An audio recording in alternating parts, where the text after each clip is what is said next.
अस्सलाम वालेकुम दोस्तों, कैसे हैं आप? उम्मीद करते हैं खैरियत से होंगे। क्रिकेट फैन के लिए खबर यह है कि पाकिस्तान और बांग्लादेश के दरमियान जो टेस्ट सीरीज होने जा रही है उसमें जो फास्ट बॉलर है शहनशाह अफरीदी वो खेलते हुए दिखाई नहीं देंगे। दूसरी जानब शहनशाह अफरीदी के खिलाफ जो आजकल आप जो सोशल मीडिया पे जो खबरें वायरल हुई हैं और जो हमारे हमसाए ममालिक हैं उनकी जानब से भी खबरें लग रही हैं, जिसमें ये कहा जा रहा है कि जो पाकिस्तान के जो बैटिंग कोच थे मोहम्मद यूसुफ और शहनशाह अफरीदी के दरमियान जो इख्तलाफात हुआ था, जो इनके दरमियान तल्ख कलामी हुई थी, उसके हवाले से खबरें काफ़ी गर्दिश कर रही हैं। और कहा यह जा रहा है कि इनके आपस में तल्ख कलामी हुई थी दौरान जो कैंपिंग के और प्रैक्टिस कैंप के दौरान, तो जिसमें मोहम्मद यूसुफ के साथ जो शहनशाह अफरीदी ने जो वो बॉलिंग करवा रहे थे, तो उसमें जब उन्होंने कहा कि 9 बॉल हुई है तो उसके बाद उन्होंने कहा कि आप अपने काम से काम रखें।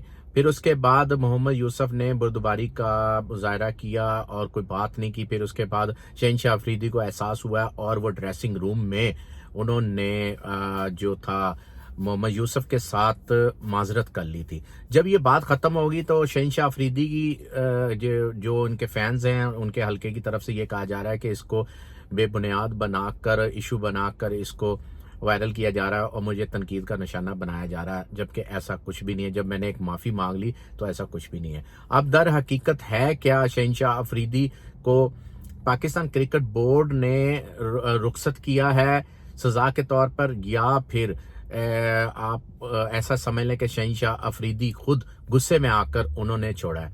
तो बात यहाँ पे मैं आपको बताऊंगा, दर हकीकत यह है कि जब पाकिस्तान में बांग्लादेश की टेस्ट सीरीज खेली जाएगी तो तब जो शहनशाह अफरीदी हैं उनकी निजी मसरूफियात हैं, उनके घर बच्चे की पैदाइश होने जा रही है, जिसकी वजह से उन्होंने जो क्रिकेट बोर्ड को जो छुट्टी का प्लान है बना रखा है, वो छुट्टी उन्होंने दरख्वास्त की है कि मुझे इन दिनों में रुखसती दी जाए। दूसरी जानब मैं बताऊं कि पाकिस्तान के जो टेस्ट कोच हैं जैसन ग्लेप्सी, उनका ये कहना है कि वर्कलोड मैनेजमेंट के हवाले से भी एक प्लान तैयार किया गया है कि प्लेयर्स को वर्कलोड के हवाले से मैनेज किया जाएगा।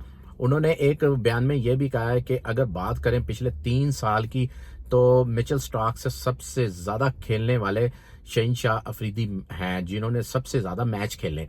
तो इस हवाले से मैं बात करूंगा कि 3 फॉर्मेट के जो शहनशाह अफरीदी फास्ट बॉलर जो उनकी जो पेसर हैं पाकिस्तान के बहुत अच्छे बॉलर हैं, T20 ODI और उसके बाद ये टेस्ट सीरीज के।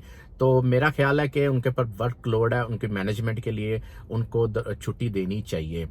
अगर बात करें इससे पहले की एक रेफरेंस ये है कि 2022 में जब पाकिस्तान के जो शहनशाह अफरीदी इंजर्ड हुए थे, तो उसमें आप देख सकते हैं कि शहनशाह अफरीदी इंजर्ड हो गए थे, फिर उसके बाद दोबारा वो आए हैं।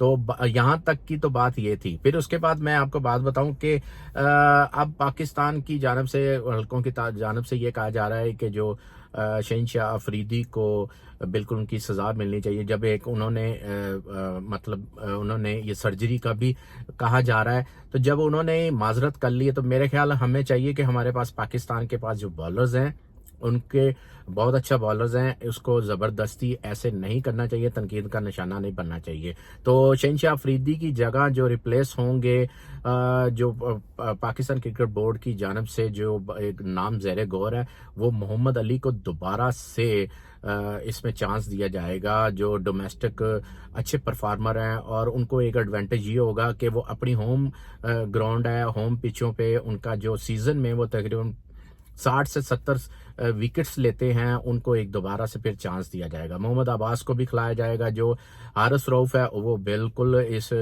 टीम का हिस्सा नहीं होंगे। उसके बाद हसन अली है, हसन अली भी नहीं होंगे। फ़हीम अशरफ है जो उनका चांस बन सकता है, क्योंकि वो अच्छे पेसर, अच्छे मतलब स्पेल हैं और अच्छी बॉलिंग भी करते हैं, अच्छा स्टेमिना है उनका, वो कर सकते हैं। और उसके साथ साथ मैं आपको बताऊं कि जो स्पिनर में मोहम्मद अबरार हैं हमारे पास अवेलेबल हैं, उनको भी होगा। तो अब्बास अफरीदी हैं, मोहम्मद अब्बास हैं, उनको भी खिलाया जाएगा। ये चांसेस बनते जा रहे हैं। तो अभी तक के लिए यही था, क्योंकि ہمیں چاہیے کہ ہمیں اپنے جو پلیئرز ہیں ان کا خیال کرنا چاہیے، ان کو اتنا تنقید کا نشانہ، بیجا تنقید کا نشانہ نہیں بنانا چاہیے۔ اصل حقیقت یہ ہے کہ شہنشاہ افریدی اپنی نجی مصروفیات کی بنا پر دستیاب نہیں ہوں گے۔ اس کے ساتھ ساتھ میں آپ کو بتاؤں کہ جو گلوبل لیگ ہے ان کے NOC بھی روکے گئے تھے، بابر اعظم، محمد رضوان اور شہنشاہ افریدی کا، وہ اس وجہ سے جاری نہیں کیا گیا کیونکہ گلوبل لیگ جو کینیڈا میں ہونے جاری ہے تو اس کو ابھی تک ICC نے بھی NOC نہیں دیا ہے۔ اس کے حوالے سے بھی تھوڑا سا اس کو ڈیلے کیا گیا تھا، اور اب چونکہ کہا یہ جا رہا کہ ان تینوں پلیئرز کو، جو سینئر پلیئرز ہیں، ان کو جو لیگز کے لیے گلوبل لیگ کا جو کینیڈا میں ہونے جا رہی ہے اس کا جو NOC جاری کر دیا جائے گا۔ تو اب تک کے لیے جو پاکستان کرکٹ بورڈ کی جانب سے جو تھا، جو اپڈیٹ تھی وہ یہی ہے کہ شہنشاہ افریدی اپنی نجی مصروفیات کی بنا پر، ان کے گھر بچے کی پیدائش ہونے جا رہی ہے، اس کی بنا پر وہ دستیاب نہیں ہوں گے، اور یہ در حقیقت اور اصل بات یہ ہے کہ نہ کہ پاکستان کرکٹ بورڈ نے ان کو پنش کیا، نہ انہوں نے غصے میں آ کر یہ چھٹی لی ہے، اور اس لحاظ سے ان کو ایک جو ورک لوڈ ہے وہ اس سے بھی اس کو جانا بھی چاہیے، اور اس کو وہ حقدار ہے چھٹی کا، تو اس طرح وہ ان کی مینجمنٹ بن جائے گی، تو اچھے طریقے سے وہ تھوڑا سا ٹائم سپینڈ کر کے پھر پاکستان میں آپ کو کئی اچھی سیریز میں نظر آئیں گے۔ تب تک کے لیے اتنا ہی، باقی کوئی مزید ہوگی اپڈیٹ وہ آپ کو کریں گے۔ Thank you.